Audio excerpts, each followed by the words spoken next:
We're taught that stories should have a beginning, a middle, and an end, always in that order. But the most powerful stories are often broken. They're not straight lines at all, but circles or a collection of tangled threads. Think of narrative not as a timeline, but as architecture. A writer can drop you in media res, right into the middle of the action, forcing you to immediately ask, how did we get here? Then they can manipulate time itself. A flashback isn't just a trip to the past. It's a tool to reveal a character's defining trauma at the precise moment it explains their present-day choice.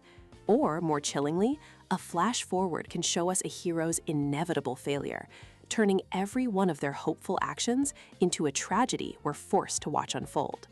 Some stories are designed as loops. A circular narrative ends right where it began, returning a character to the same place or problem. The power isn't in the return itself, but in the question it forces. Has the character grown, or are they trapped in a cycle of their own making? Other stories are like a woven tapestry. Parallel plots run 2 or more lives side by side, maybe separated by centuries, but linked by a shared dilemma. We watch these separate threads, searching for connections, a shared symbol, an echoing line of dialogue, waiting for the moment they finally converge and reveal a universal truth.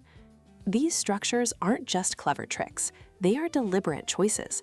A writer isn't just telling you what happened, they are designing an experience.